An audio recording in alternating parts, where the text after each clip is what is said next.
No mesmo dia em que a Argentina registrou a maior inflação dos últimos 30 anos, 58% em 12 meses, isso mesmo que você ouviu, 58%. O centro de Buenos Aires foi tomado por manifestantes, a Praça de Maio ficou lotada, faixas e bandeiras pediam o fim da fome e melhores condições salariais, além de medidas para reduzir a inflação, que é a segunda mais alta da América Latina, perde apenas para a Venezuela. O presidente Alberto Fernandes, que está em viagem pela Europa, disse numa entrevista a uma televisão espanhola que será candidato à reeleição em 2023.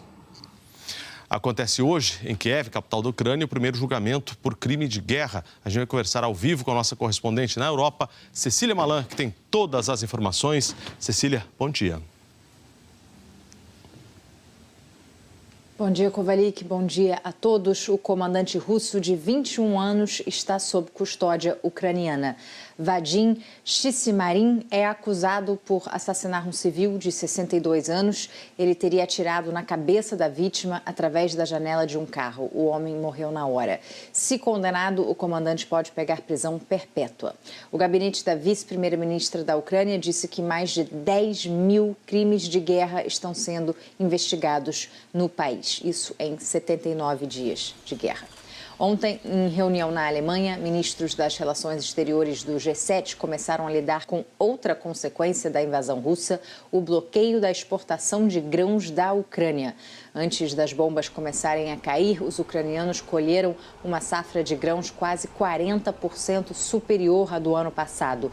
Mas milhões de toneladas, especialmente de milho e trigo, estão retidos no país por falta de segurança para rodar nas estradas ou pelo bloqueio russo nos portos. Segundo a anfitriã, a ministra do Exterior, Annalena Baerbock, o grupo dos 7 países mais ricos do mundo tenta a criação do que está sendo chamado de corredores de solidariedade para garantir o transporte desses produtos até portos da Romênia e de países do Báltico. Hoje, o ministro do Exterior da Ucrânia participa dessas reuniões do G7 na Alemanha e agora há pouco o chefe da diplomacia da União Europeia anunciou um novo pacote de ajuda militar para a Ucrânia no valor de 500 milhões de euros. A ministra das Relações Exteriores britânica Liz Truss disse que é muito importante que seja mantida a pressão sobre o presidente russo Vladimir Putin. Como era esperado, a Rússia ameaça retaliar a Finlândia depois do governo decidir pedir o ingresso do país na OTAN. Vamos ver mais detalhes na reportagem de Ilse Scamparini.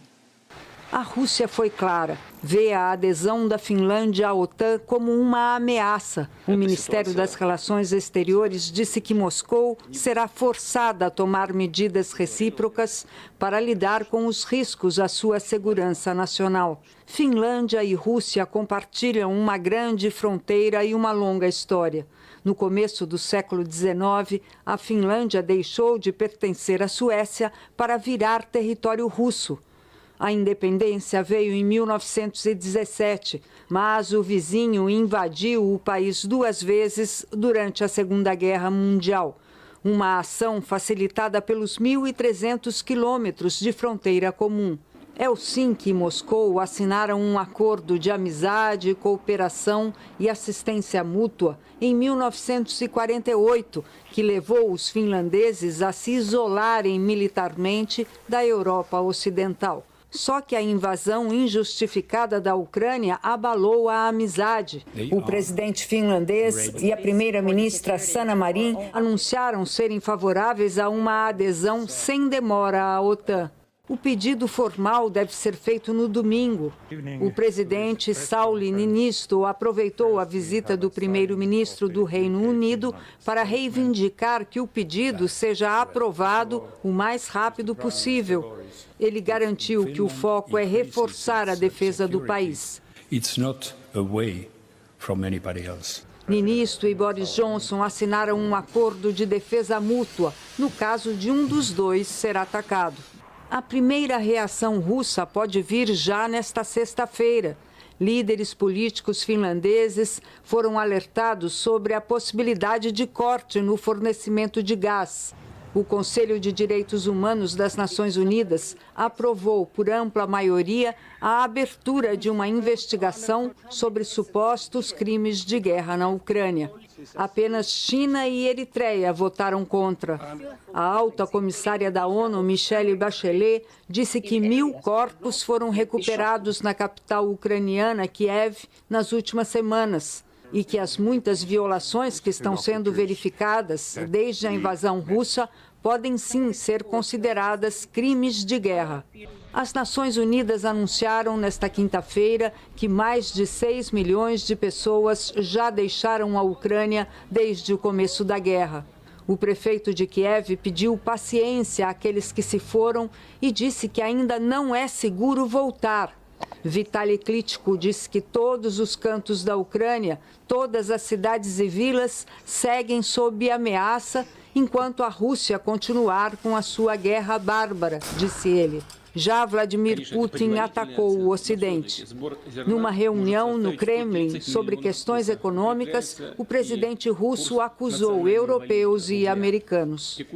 Segundo o presidente da Rússia, a Aliança Atlântica e a União Europeia estão provocando uma crise global com o que ele chamou de obsessão por sanções e que a base de tudo é a russofobia. Cecília, ontem você nos contou a respeito do surto de Covid-19 na Coreia do Norte. Agora, a primeira morte foi confirmada.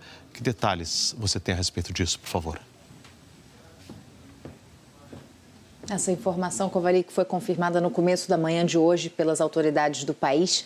Pelo menos mais 6 mortes de pacientes que apresentaram febre estão sendo investigadas, mas ainda não há confirmação oficial de que eles estavam com a doença. Quase 190 mil pessoas estão em isolamento sob suspeita de infecção pelo coronavírus. Ontem, o país reconheceu pela primeira vez um surto de Covid-19 e declarou grave emergência nacional. Além dos lockdowns impostos, fronteiras para o exterior também foram fechadas. Analistas acreditam que a Coreia do Norte não vacinou a população depois de rejeitar as ofertas de doses da Organização Mundial da Saúde, Kovalik. Mas, como sempre, é muito difícil saber. O país mais fechado do mundo, as informações que saem de lá são a conta-gotas. Exatamente. Obrigado pelas informações. Até mais, Cecília.